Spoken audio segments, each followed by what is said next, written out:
Have you ever questioned how you fell in love? Or how you found the courage to confess your feelings? The first blush of love is a heady mix of excitement, anticipation, and vulnerability.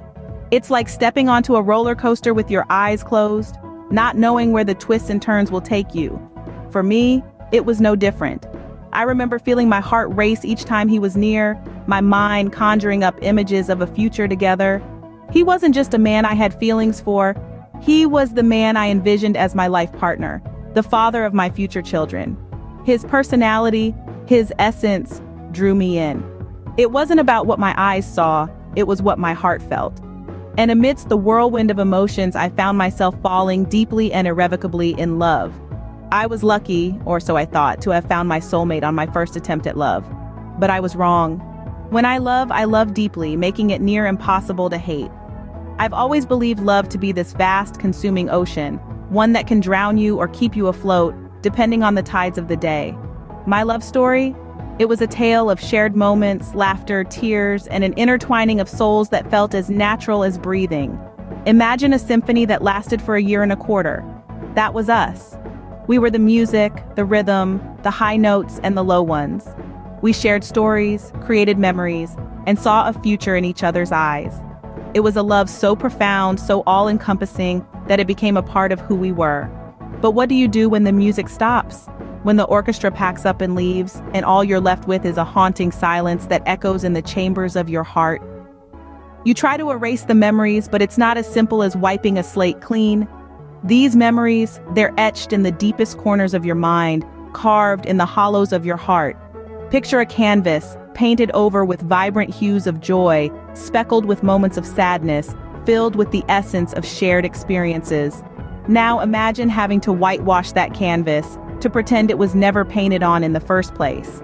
It's like trying to erase the ink from a page, but the words have seeped deep into the paper, leaving a ghostly imprint that lingers. The worst part, though, is the pretending. The act of putting on a brave face, of smiling through the pain, of telling the world you're okay when you're anything but.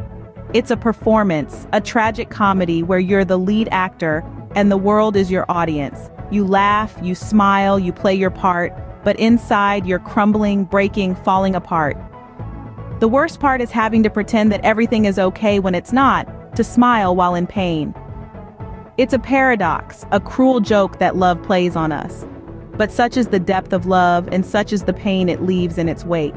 A single day, a single message, and a year and a quarter of love went to waste. It's a harsh reality that many of us have faced, the sudden and unexpected ending of a relationship that we thought would last a lifetime. This is the heartbreak. It feels as though you've been discarded, tossed aside without a second thought. The person you once shared your deepest secrets with, the person who made you laugh and wiped away your tears, suddenly becomes a stranger. You're left with a gaping wound, a hole in your heart that feels as though it will never heal. The pain is intense, and it's not just emotional. It feels physical, like a stab in the heart. You can't eat, you can't sleep, you can't think about anything else but the loss of your love. The world continues to turn, but you feel as though you're stuck in place, unable to move forward. And then there's the feeling of being unappreciated. You gave your all to this person, you loved them with every fiber of your being, and it feels as though it was all for nothing. It's as though your love was a commodity, something to be used and then discarded when it was no longer convenient. The fickleness of love is a harsh reality. One day they're declaring their undying love for you, and the next they're walking away without a backward glance. It's a brutal reminder that people change, feelings change, and we have little control over it. The impact of a broken heart is lasting. It changes you. It makes you question everything you thought you knew about love. It makes you build walls around your heart to protect it from further pain. But in doing so, you also close yourself off from the possibility of love. The pain of heartbreak is a universal experience. It's something we've all faced and something we'll all face again. But it's also a reminder that we're human, that we're capable of deep, intense love. And while the pain may feel unbearable now, it's also a sign that we were brave enough to open our hearts to another. A broken heart can never be mended, and this is the pain that lasts a lifetime. But perhaps in time, we learn to live with the scars and find strength in our resilience.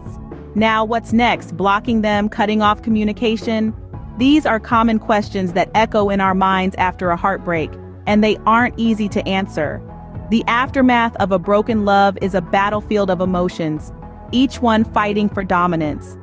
There's a whirlwind of confusion, anger, disappointment, and lingering affection all swirling within us, creating a storm that seems impossible to weather. Yet it is in the eye of this storm that we find the strength to make difficult decisions. For some, it's choosing to sever all ties, to block and cut off communication in an attempt to heal and move on. For others, it's deciding to forgive, not because the person deserves it, but because they deserve peace. The decision to forgive and remain friends after a heartbreak is a challenging one. It's like walking on a tightrope, balancing between the past and the present, between what was and what is. It's a journey of healing, of learning to let go of the pain and embracing the lessons learned. It's about finding closure, not in the other person's apologies or regrets, but in our own acceptance and growth. But what about when love still lingers? The struggle of still loving someone you can't be with is a bitter pill to swallow. It's a silent battle, fought in the quiet corners of our hearts where hope and reality clash. It's a testament to the depth of our love, to the strength of our hearts that can hold on to love even when it hurts. Yet it's important to remember that this love, this lingering affection, doesn't mean we're stuck in the past. It's a testament to our capacity to love, to feel deeply, and to care genuinely. It's a reminder that we are capable of loving even when it's not returned in the way we wish it would be. In the end, heartbreak is a journey, a road paved with lessons, growth, and self-discovery. It's about learning to navigate the aftermath, to find peace in the chaos, and to heal from the pain.